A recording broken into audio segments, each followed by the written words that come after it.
Deputy Minister of Education Vijit Vijayamuni Soiza, speaking in Parliament today, said that there are 2,767 acting school principals island-wide. He made the statement in response to a question raised by UNP co-deputy leader Sajith Premadasa.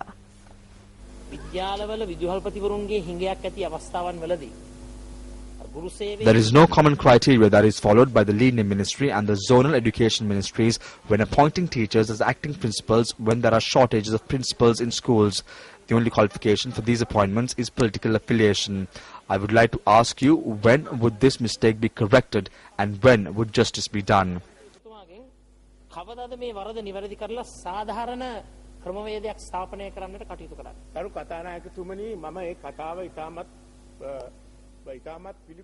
Speaker, I vehemently reject that statement because there are 2,767 acting principals from the 9 provinces. 450 of them are from the central province.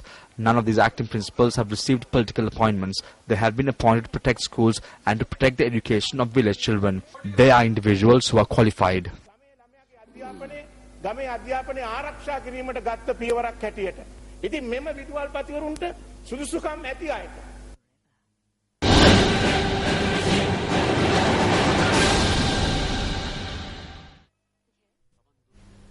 Welcome back. News First's Shamir Rasuddin and Gihan Nicholas has the very latest from the News First International Desk on the unrest in London.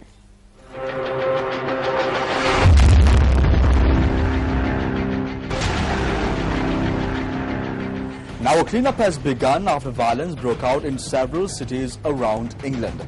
London stayed largely quiet overnight, but there was unrest in several cities with shops being looted and set alight.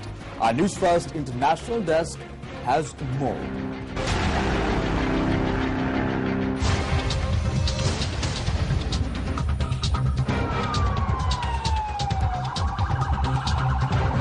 Three men died when they were hit by a car in Birmingham. Locals claimed they were protecting their neighbourhood. The Greater Manchester Police said officers had faced unprecedented violence.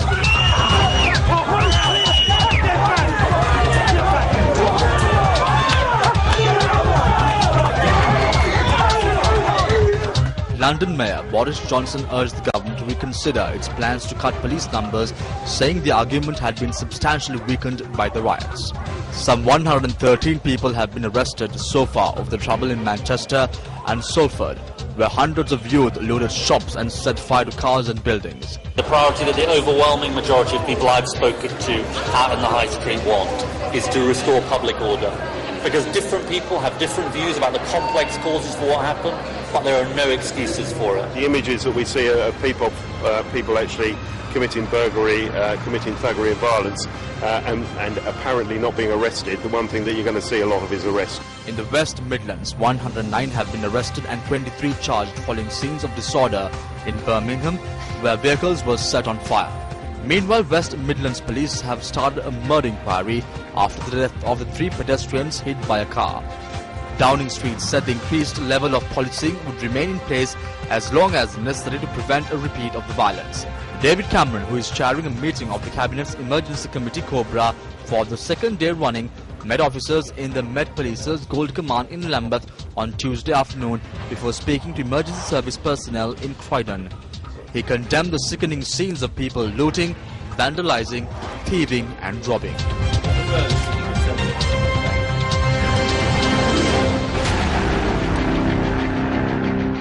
Earlier in the day, I spoke to Robbie Bullock, the Deputy High Commissioner of the British High Commission in Colombo. I started off asking him as to how far London has really been affected following the unrest there.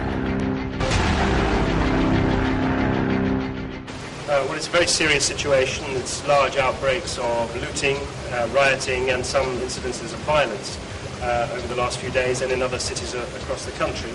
However, last night the situation in London was a lot better. There were an extra 10,000 police on the streets, and it seemed that in London at least the situation has calmed down significantly. British Prime Minister David Cameron convened the Parliament tomorrow. It's an emergency session. What would be the key topics, key issues that would be discussed during tomorrow's parliamentary sessions? Well, I think the situation is so serious that exceptionally we're recalling Parliament during the summer recess which means that the Prime Minister will get up tomorrow. He'll make a statement, he'll explain what action has been taken and give a situation report on the latest situation, and then MPs from all parties will have opportunity to ask questions and to put their views across. Now, conflicting opinions are being expressed by British parliamentarians over this incident of the unrest in London about the killing of Mark Duggan. Now, tell me, is the British Parliament really united on this matter? I think what's very clear is that all British parliamentarians and the vast majority of the British population are united in condemning this opportunistic violence, which has got nothing to do with other issues. I think people will have different answers and different opinions about what sort of measures could be put in place in the longer term to help reduce this incident. Will the unrest in London have a negative impact as far as the Eurozone crisis is concerned? I think this kind of situation is not at all helpful, but it's really quite separate from what's going on in the Eurozone, which is something affecting macroeconomic policy. What we've got here is not particularly helpful for the UK economy at a time when lots of people are having to tighten their belts, and it will affect local communities. Now, News First has kept our viewers fully updated with regard to this developing story that has come from London over the past couple of days extensively with our bureau correspondents who are stationed in many parts of London. Now, stay connected, stay with News First. We, of course, keep you updated right throughout the coming few days as well on this developing story. Stay connected, stay with News First as we break the story.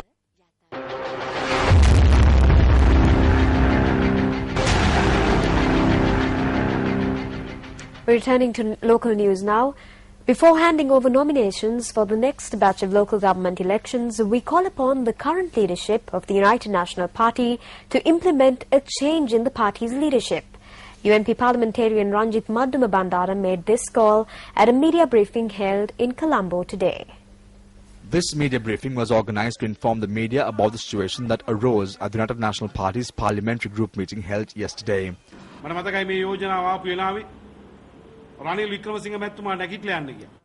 I remember when this proposal was brought forward, Ranil Wickremesinghe got up and left. When he was leaving, he asked several others also to come out with him, but no one went out with him. They have made requests asking time until December. This is a leader who was responsible for the collapse of the UNP's vote base after acting in that capacity for 17 long years. Why is he asking for 3 months? We say this is not just a request, but it is a request of the public. Nominations for the powerful municipal councils will be accepted on the 18th. Therefore, we say please make the appointment of Kharu Jayasuriya before that. This working committee has been appointed after violating the constitution in an illegal manner. The working committee was appointed in an autocratic manner.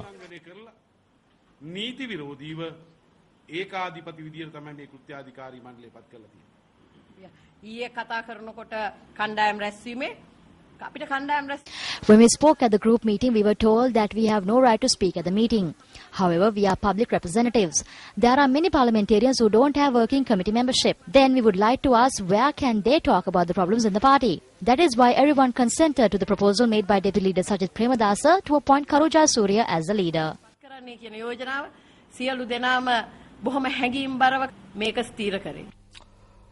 The All Ireland Private Bus Company Federation recently made a statement that they will allow students sitting for the GCE Advanced Level Examination to travel free of charge in their buses. However, from the time this statement was made, the Private Bus Owners Association expressed their opposition to it. The GCE Advanced Level Examination has now commenced. So are the students getting the promised free ride, or are they being taken for a ride? To find out, News First tagged along with some students. With various views being expressed by different bus associations about offering A-level candidates free transport, the Western Province Passenger Transport Authority finally intervened and requested bus owners to transport students free of charge and consider it as a meritorious deed. When we looked in to see if this was indeed happening, it was evident that the exact opposite was taking place.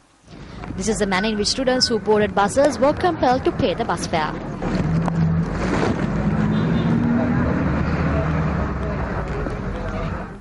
A new bus service dedicated to women was inaugurated today. This bus service will operate between Kottawa and Colombo Fort. The bus service for women commenced from Kottawa today with the participation of Transport Minister Kumara Valgama. The special bus is scheduled to leave Kottawa at 7 a.m. every day.